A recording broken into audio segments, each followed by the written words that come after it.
Assalamu alaikum. Peace be with you. Welcome to another segment of Al Islam Worldwide Ministry Presents. As always, we like to begin with prayer. Bismillahir Rahmanir Rahim. Alhamdulillahi Rabbil Alameen. Ar-Rahmanir Rahim. Maliki Yawmiddin. Iyaka na'budu wa iyaka nasta'in. Ihdina siratal mustaqim. صراط الذين أنعمت عليهم غير المغضوب عليهم ولا الضالين. Ameen. And we translate from Abdullah Yusuf Ali's translation with some, as always, interjection from Imam W.D. Muhammad. With Allah's name, the merciful benefactor, the merciful redeemer. All praise belongs to Allah, the cherisher and sustainer of all the systems of knowledge. The merciful benefactor, the merciful redeemer, sole master on the day of judgment. Thee alone do we worship, and thee alone do we seek for aid and assistance. Guide us along the path that is straight, the path of those whom thou hast bestowed thy grace and thy favors, not those whose portion is wrath, nor of those who go astray. We say, Ameen, Sadaqallah Adeem. God the Mighty spoke the truth. We'd like to, as I said when we started, welcome all of you all to another segment of Al-Islam Worldwide Ministry. To our Muslim brothers and sisters, we say in America and throughout the world, Assalamu alaikum. To our Christian brothers and sisters, peace be with you. And to our Jewish brothers and sisters, shalom. And again, we'd like to say blessings on our Christian Catholic community in this their celebration or observance, not celebration so much, observance of Lent, their atonement time and repentance time, the season of our Christian brothers and sisters. Now, as always, whenever we are aware of major difficulties in the world, or major tragedies, we always like to send our prayers and thoughts and have a moment of silence. So let's have a moment of silence for those who are struggling with the coronavirus, have contracted that. We pray for their well-being, and those who have succumbed to it, we ask Allah to have mercy on them. So let's have a moment of silence for them.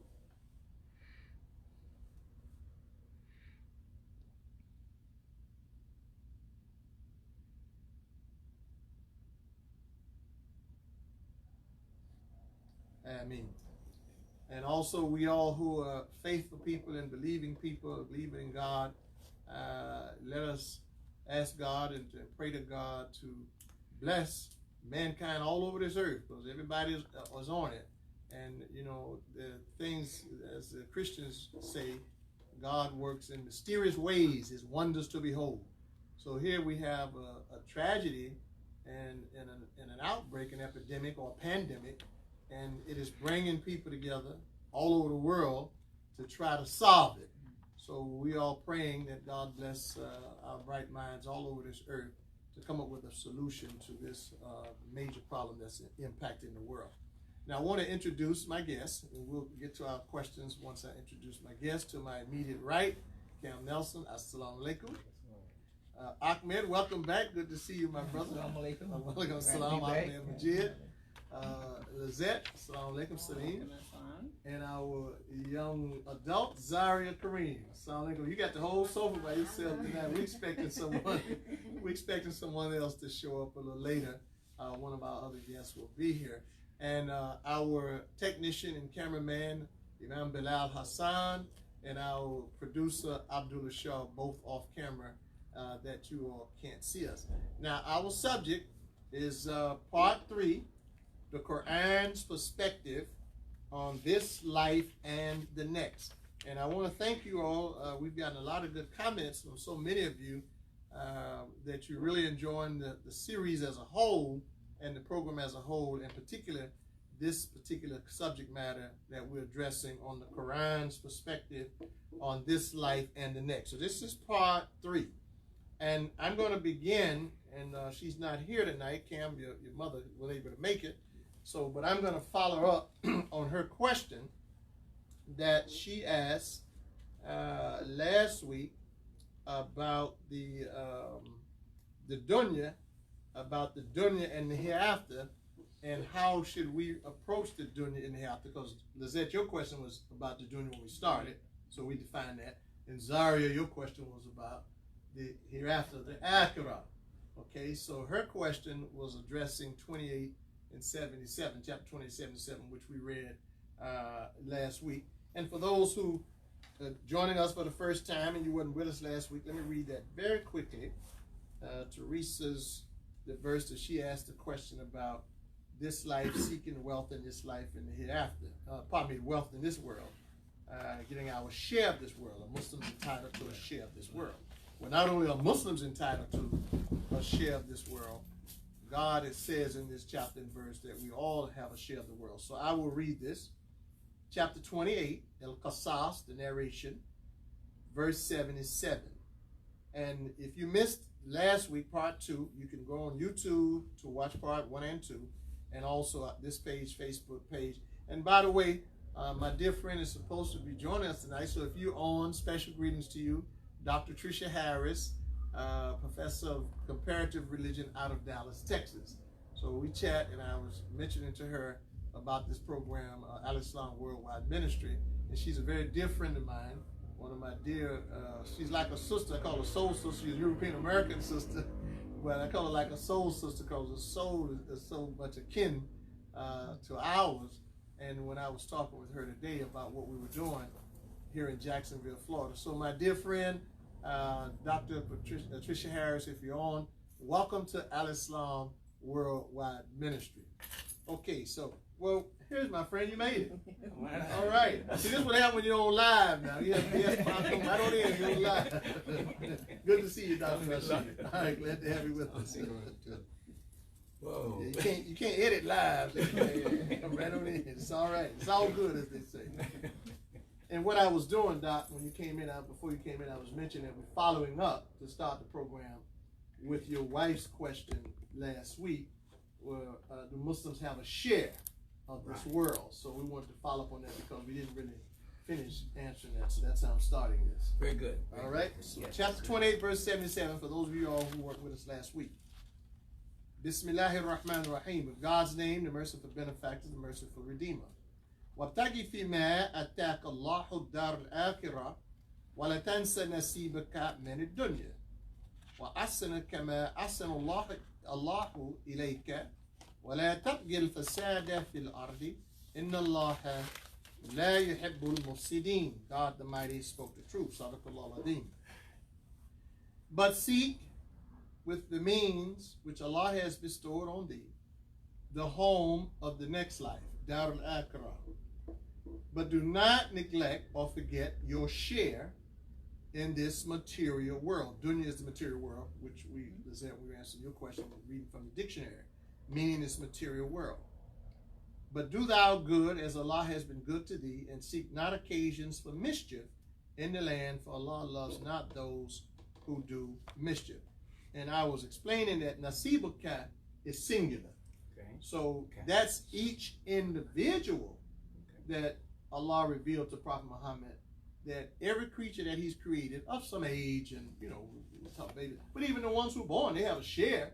They're just not of age and maturity where they can work and get their share, but they have an inherent share based on what Allah says here. So every person across this globe, across the world, this world does not belong exclusively. Listen to, I'm reading from the book now, Quran. This world is not the exclusive property of any singular group, exclusive to other groups. So in other words, there's no particular group on this planet that's supposed to have all of the wealth, all of the resources, and everybody else is excluded. No. And those at what they call the top 1% or the top 0.5% or 5%, they're not entitled to all the wealth of the earth. So this is unjust and it's greed. However, now some of them are earning this money legally, honorably, and there are others don't want to share the earth. So you can't blame them, the industrialists and the capitalists and those who are earning as much as they can, because we live particularly in open societies like the United States of America, where you have a free market economy. Well, you have to compete. And this is what God says to us in the Quran. Chapter 53, verse 39. And this goes, Dr. Rasheed, to your wife's question also. Chapter 53, and I think I read this last week, but I'm sure we have some new folk on here tonight. And I hope my good friend Dr. Harris is on with us. Chapter 53, verse 39. وَعَلَيْسَ لِلْإِنسَانِ إِلَّا مَا سَعَى. Verse 40. وَأَنَّ سَعْيَهُ سَوْفَ يُرَى. And know that people get nothing but what they struggle hard for. That's right. So even though God says in chapter 28, verse 77, that each one of us here on Facebook, YouTube, all over the world, we are entitled to a share of this material world. But then God told Prophet Muhammad, but you're not going to get it if you don't work for it. That's right.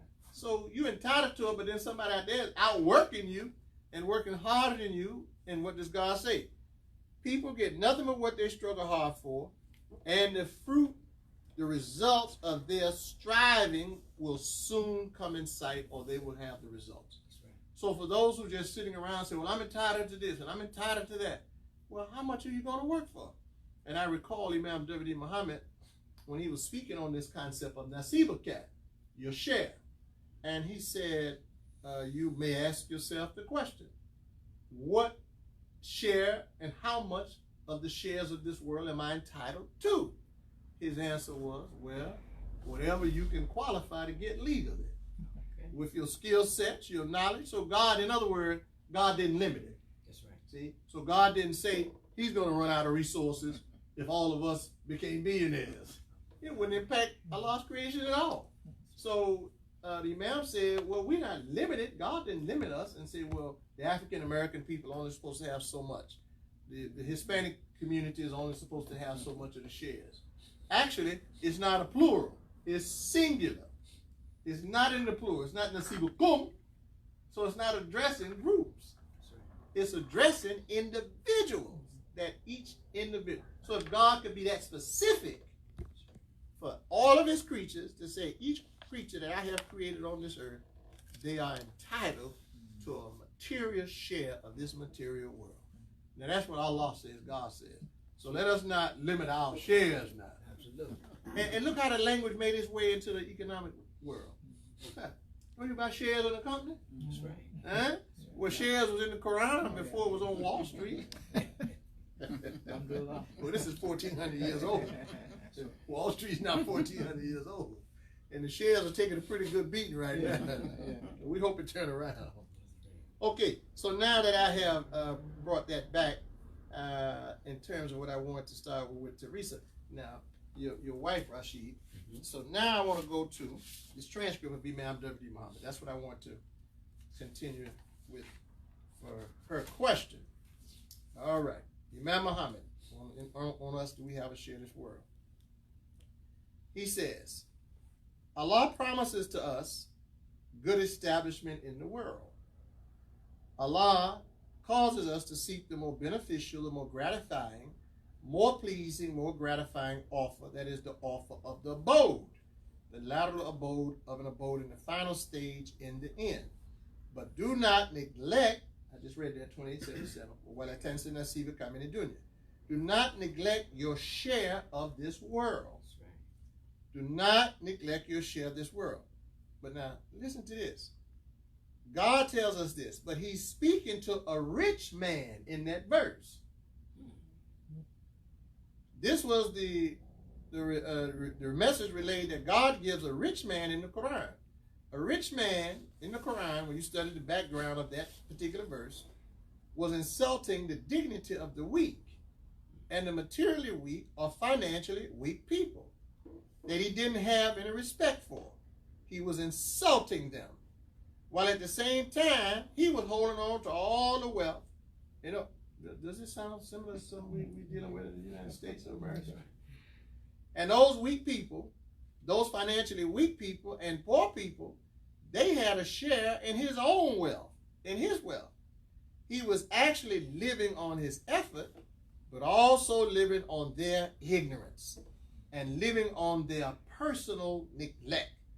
Because of the neglect in them, he was getting more than his share. More than just his share. So to correct him, God dealt with him very easy, very gingerly. God says to him, seek by the means possible for you by God. Then don't forget your share in this world. Isn't that divine wisdom, Imam Muhammad asked? I'm telling you, it's divine wisdom. No human being will think like that. That's divine wisdom. No human being would think of dealing with a criminal that way. That man was criminal because he was holding wealth and neglecting those who are weak in poverty, and turning his nose up or sticking his nose up to them, looking down on them. God didn't say to the man, this is your sin, you are terrible. God said to him in an easy way, seek by whatever means you can, made possible to you, the latter abode, the next life. You will say in English, the Christian language, hereafter. Maybe he wasn't seeking the hereafter, so God is telling him to seek it. Then God is not denying him, that rich man, this world. God is not denying him wealth. God is not denying him the physical material and material achievements. God said to him, but don't neglect your share of this world. God in a masterful way, and in the most masterful way of the divine, when God calls his attention to his needs, remember that he's going to die. God is telling him, you're going to die. And he's going to leave all of this, and he's going to leave it all behind. So, end quote, Imam W.D. Muhammad. But I wanted to read that so you know the context that this was addressing the wealthy. And there's a book by that Abdullah SHAH had told me to get a long time ago by Thomas Piketty on capitalism and the distribution of wealth. And when I started reading the book, I said, I don't know if he read chapter 20, verse 77, how the wealthy are hoarding the wealth. And when they had a meeting in Davos, Switzerland, now this was last year, the economic forum they had there, and they brought the data out to the billionaires who were present, and they told them, they said, 85 of you all in here have more wealth than half of the population on Earth. So 7 billion people on Earth, so there were 85 people at the economic forum last year that had more than 3.5 billion people on this earth. That's who the verse is addressing, saying to them, you're taking the shares of other people all over this world. You're going to countries like Africa and taking all of their resources. You're going to Bangladesh, and I was watching something about Sri Lanka, and they're working these people in these factories, and they're making $2 a day and $3 a day, and they're getting rich, billionaires. But the people, they're only paying them small amounts of money. And the factories in China, same thing. All over the world, Vietnam, Sri Lanka, Bangladesh, Bangkok, China, where you have all these sweatshops. That chapter and verse is addressing that. Saying, don't look down on those people and keep those people in poverty and give them little or nothing, and you run off with all of the wealth. And I won't name a big corporation in America because I don't want to be in silver cord for some. They don't want to pay the workers $15 an hour. And that's all I'm going to say on that. Okay, so I've addressed what I want to follow up on Teresa. So Cam, you get the next question. All right. What did Prophet Muhammad say our attitude should be regarding this world? What did Prophet Muhammad say that our attitude, Muslim attitude, should be regarding this world? Now remember, our subject is the Quran's perspective on this world and the next. So we want to know what the Prophet taught outside of the Quran. Because by the way, the Quran came to the Prophet Muhammad, but what was his particular instructions to us is the question regarding this world. So let me go to this. Now this is called the 40 Hadith. And Hadith means collections of sayings of Prophet Muhammad that we can verify and find support for in the Quran. I have to say it like that.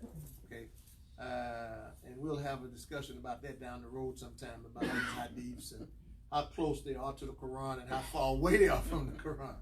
But to answer Cam's question, what did the Prophet say our attitude should be regarding this world? So I'm turning Cam to hadith discussion, and hadith means saying or discussion of the Prophet, number 36.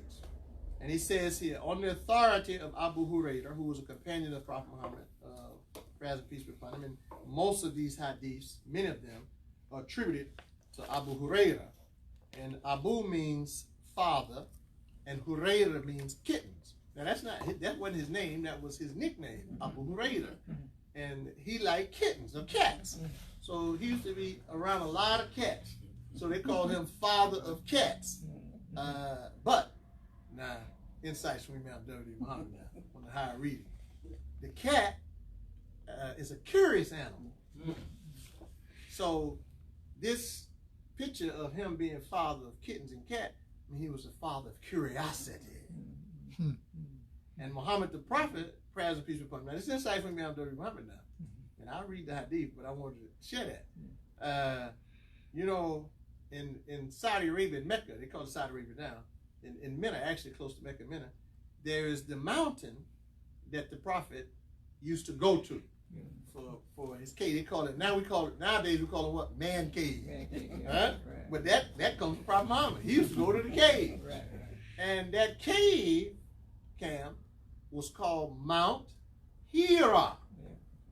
Same word as Huraira, Hira. It was the mountain of the cat.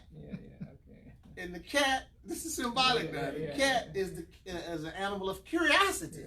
So the Prophet would leave his day-to-day work, his business. He was a businessman, well-off businessman too, with a rich wife.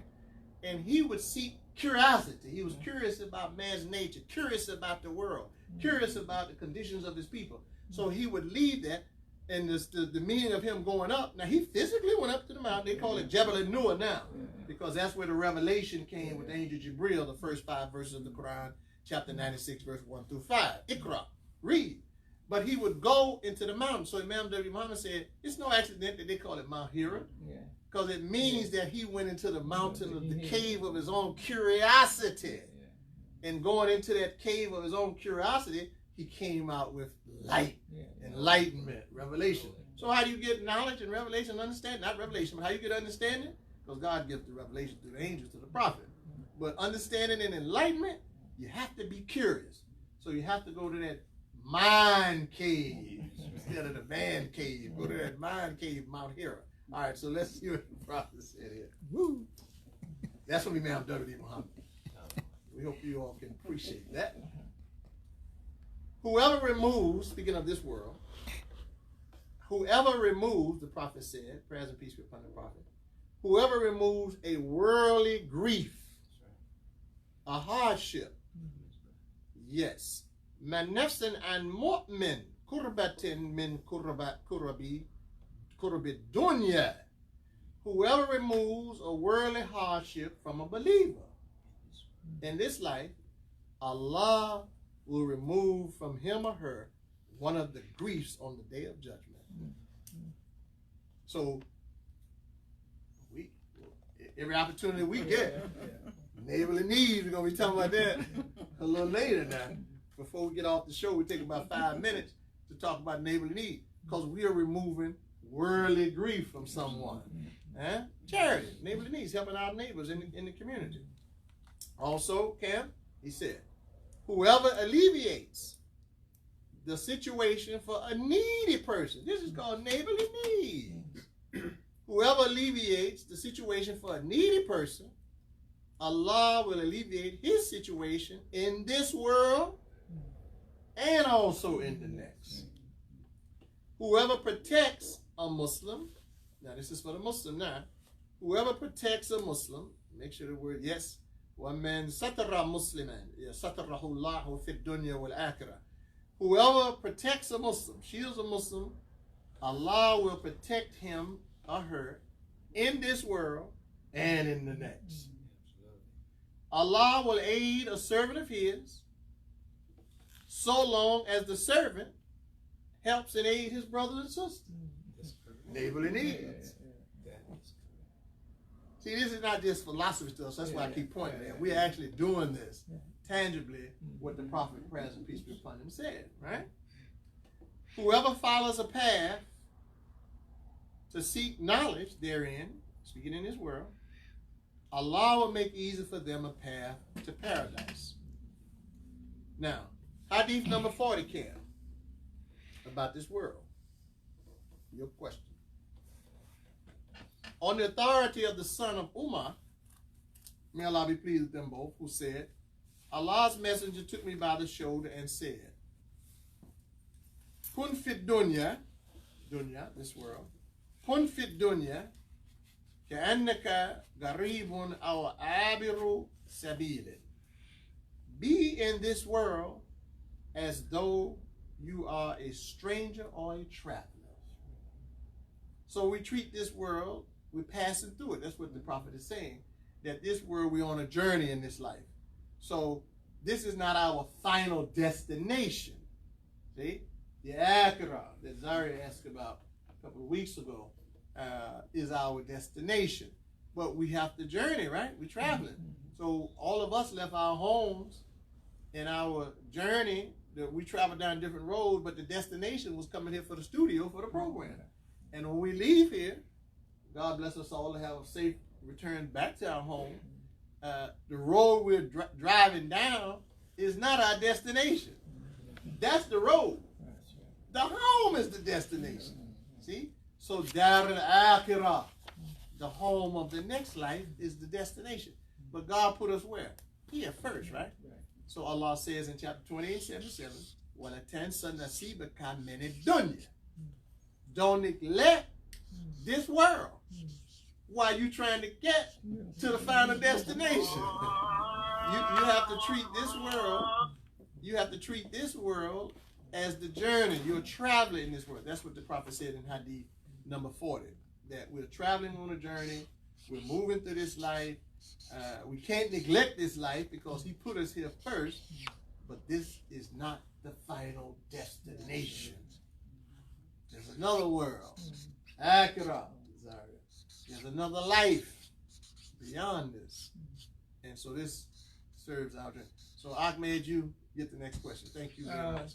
Assalamu alaikum. Wa alaikum assalam. In line of that, what you were saying, teaching of it, what does the Quran says about the hereafter? What does it teach us about the hereafter? That's a good question right behind him, right?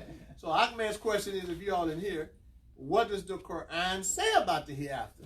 The Akhirah. Now, it's a whole lot it says, but of course we don't have so much time. So let's start off, Ahmed. Let's see. Now we're going to go to chapter 2 of the Quran, verse 4. Okay? And it says here, well, let me start with the read, because this all flows in a context. So let's start with the actual first verse. This is chapter 2, Al-Baqarah. Bismillahir Rahmanir Rahim. With God's name, the merciful benefactor, the merciful redeemer. Alif Lam Mim. Alif Lam Mim. A-L-M. Verse 2. ذلك الكتاب لا ريب فيه هدى للمتقين. That is the book. Now they translate this as this, but dhalika means that. Hada means this. For you all who are listening and you know Arabic, you know that dhalika, this is ishara, demonstrative pronoun, what they call ishara. And you have two of them. Dr. RASHEED knows this, BILAL knows this, and others of you out there. You have the demonstrative pronoun that points to something close by you. And the indicator for that is hada, in the basic singular form, masculine. And then dhalika points, ishar ba'id, something away from you. Say that, like you said, that book or that table, that chair. So the Quran says, dhalika al-kitabu. But all of the translations will say this. So one of my dear friends, may Allah forgive him his sin and grant him paradise, Imam Vernon Fareed, Imam Bilal knew him. Imam used to be Imam in Norfolk, Virginia. He passed away a few years ago. And he was asking Imam Muhammad about this. He asked him a question. He said, Brother Imam, this pronoun, and I said this in English, right? Hada, or hadihi. He said, this pronoun, dhalika, means that. So why do most of the translators, including what I'm reading, say this is the book instead of that is the book? Yeah. Imam Muhammad answered it as only he could by the grace of God. He said, that's a good question. He said the Quran was with God first. He gave it as a gift to Prophet Muhammad and hence to mankind. Now once God gives it, he points to the gift he gave that is the book. Yeah. It's no longer this. Yeah. God gave it to Prophet Muhammad. So now he's pointing to the book. And the prophet was the book. Because there was no book. I have a book in my hand. But where was the book in the hands of the prophet? He was the book. So God was pointing to him. Saying, see him? See Muhammad? He's the gift for mankind. And what I put in him for guidance for you all, that is the book.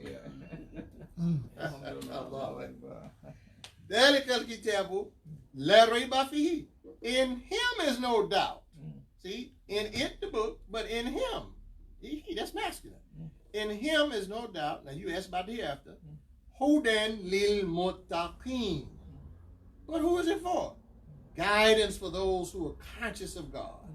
So the Quran doesn't come to force anybody.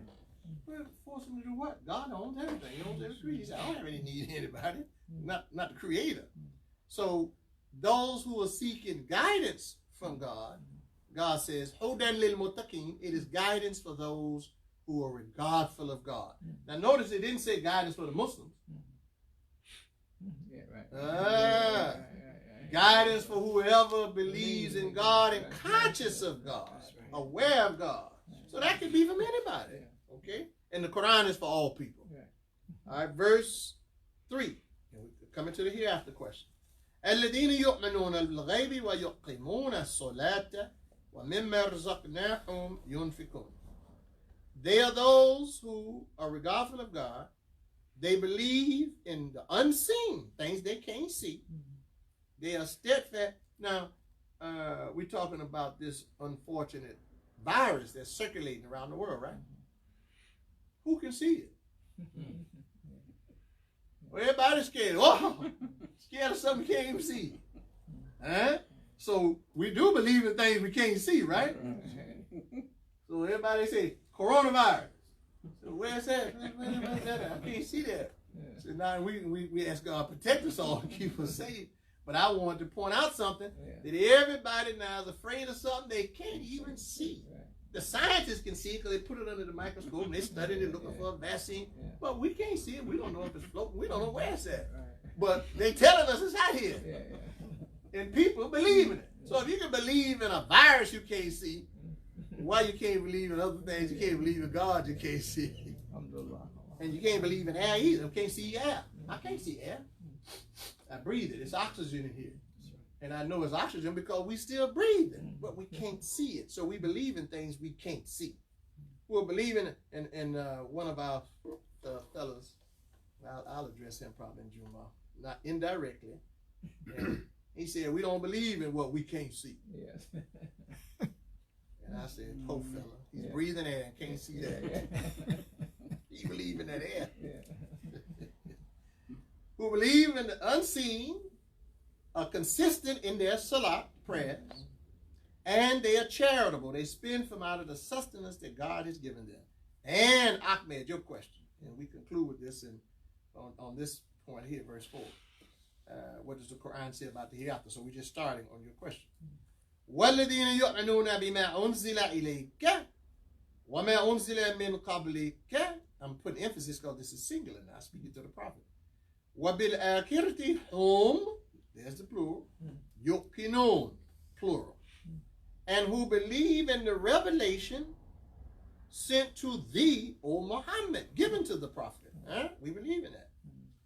And they believe in what was given to the ones before your time, Muhammad. Those who, the Christians, the Jews, and others, we believe in the prophets before Prophet Muhammad.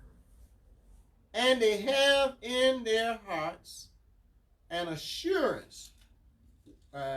وَبِالْآخِرَةِ هُمْ يُقِنُونَ. And they have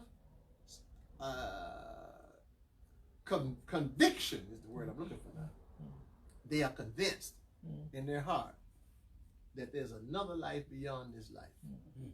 This is the first introduction the Quran gives us to the hereafter that they have in their heart. But who are the people? So it qualifies the people first. See? Qualifies. They believe in God. They're conscious of God. They make their prayers. They spend in the way of God. These are the ones that believe in a life hereafter. And they're among the Christians, they're among the Jews, they're among the Catholics, they're among the Buddhists, they're among many other religious communities, and some communities of people that don't follow any particular religion and such, that believe these things. So these are the people who are praying, who are conscious of God, who are charitable. They believe, and we are in that group, by the grace of God, that there's a here for that language. Well, accurate. There's another life, because really in the Quran is that next week we'll pick it up some more and define for us as Muslims the word hereafter is really not a word in the Quran. Akhirah is in the Quran. See, not hereafter. Ba'da, hada, and a hada means present. I'm here. That's here. Ba'da, later, after, or akhirah. Akhirah means the future, and then the life we're going to live in the hereafter is called Jannah. Paradise. Well, that's the life we want. The Jannah, the paradise. And our dear Christian brothers and sisters, you all call it heaven. All right? Same word. Eden, Adnan, paradise. So we'll have more to say about the hereafter next week, man. I want to conclude now because we're right out of time, and we want to say something about our Neighborly Needs Day. This is our first one for the year. March 14th, this coming Saturday. Neighborly Needs Day, Health and Wellness Clinic. There'll be HIV testing, mental health seminar, and you know which tests I wish we could do, but they don't have the test kits. The coronavirus test would be nice if you had them to do it, but it's so unfortunate. So we're praying to Allah, to God, that our professionals and medical experts and our scientists and doctors get caught up so we can get as many tests out in the hands of the people. Now, I'm hearing authorities saying that I believe by the end of this week or next week, it should be about 4 million tests out there available. But it's 330 million people in the United States of America. That's not even, that's not 5%. So we got to catch up and get going here. So I wish we had the tests here that we could have, but we don't. So we're just going with what we have on this coming Saturday. Health and Wellness Clinic, HIV testing, mental health, and Dr. Rashid, you will do your excellent workshop, and I have you to say something about that seminar this Saturday at Masjid Muhammad this coming Saturday from 1 to 4:30 p.m., 320 Woodbine Street, Jacksonville, Florida.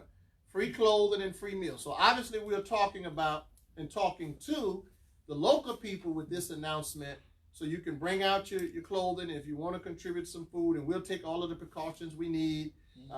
Because the people coming themselves will be picking up the clothes and picking up their box lunches and things like that. So though by the grace of God, we don't have any cases, and we don't want them either, and coronavirus in the city. I only heard about one so far. Something else I hadn't heard yet about a gentleman who traveled down. We pray God that he gets better and that he recover his health also. A gentleman that came down for the bike ride from New York to Jacksonville, Florida. So, Doc, can you tell us a little bit about what's going on Saturday? Yes. My wife is dealing with that now as we speak. Of course, as you mentioned, the AIDS Foundation would be there. The Bright Healthy Insurance Company, our brother Uthman, would come, and Rise Virtual Solutions, they would be there. Florida Healthy Stars. Now, who is Rise Virtual? What is that? Now, my wife would really be the one that break that down. Arise. Oh, that's the job I'm doing. Okay. Right. She did. Okay, we got the medical assistants going to be there giving the blood tests and so forth and so on. I would be dealing with mental health and substance abuse, that type of thing like that. And we would have, like I say, the fruit, the food, the clothing, and any kind of other way. The fruit, the clothing, the food, and we also offer like family counseling. I mean, counseling not only mental health and substance abuse, but how to run a family, how to be in a family, how to let somebody love. And I sat in on one of your workshops, very excellent too. I really enjoyed your workshop presentation. So we trying to follow behind Imam Muhammad or remake the world. Yes, sir. That's right. Now I know that you all will be doing something too, Lizette. The sisters, can you share right quickly before we go off air? Right now, basically, we're just going to get the food, and we help all the way around. So you all do such a wonderful job. Such a wonderful job. Right. And our coordinator here, AHMED, and Well, yeah. Everybody just Yeah. brother either Dr. hit on everything, so he hit on all the points of it, and the sisters have been and done an excellent job with the foods and the clothing and everything that we have, and we just welcome everybody out. Be mindful of that. This we do have a something that's going on right now, so let's be cautious of everything we're doing. Yeah, we take our precautions. So we want to thank you all for joining us. And my friend, I see that he's giving us greetings from Saipan. Yeah, my friend Khalid, Abdullah Islam. Greetings to you, my friend. Assalamu alaikum. He's all the way from Saipan. He watches our program regularly. Yeah, so when we say this is Al Islam Worldwide Ministry, that's not a cliche now. That's not just a slogan or some statement. This is actual. And we have so many numbers of you all, about 1,000. We had more than 3,000 with us last week for Al Islam Worldwide. And the numbers are growing consistently. So we thank you all. Thank you, Colin, and may Allah bless you there. And I know you're sharing with our brothers and sisters and people, folk there in Saipan, and we thank you for joining us. And all of you all who join us from all over the world, join us next Thursday, same time, 7 o'clock p.m. Eastern Standard Time. Tomorrow for our Friday prayer, the time has changed. So the Jummah prayer tomorrow will be at 1:45 p.m. That's the start for the Jummah prayer because of the time change. And tonight, when we finish up as usually, I will post the program up on YouTube. So you all who have the smart TVs, later on you'll be able to watch this in the comfort of your home on our YouTube channel, Al Islam Worldwide Ministry. If you like the program, you want to contribute to what we're doing, go to our website, www.alislamworldwideministry.com. Click on the donate button. You can donate online. Or if you like to mail in a contribution, P.O. Box 3204, Jacksonville, Florida 32206. We'd like to conclude as we started with prayer. رَبِّنَا آتِنَا فِي الدُّنْيَا حَسَنَةً وَفِي الْآخِرَةِ حَسَنَةً وَقِنَا عَذَابَ النَّارِ. Our Lord, grant us the best that this world has to offer us, and grant us the best that the next world has to offer us, and save us from the punishment of the fires of sins. Ameen. We want to thank all of you all for joining us. We say assalamu alaikum to the Muslims, peace be upon you, to our Christian brothers and sisters, and shalom to our Jewish brothers and sisters.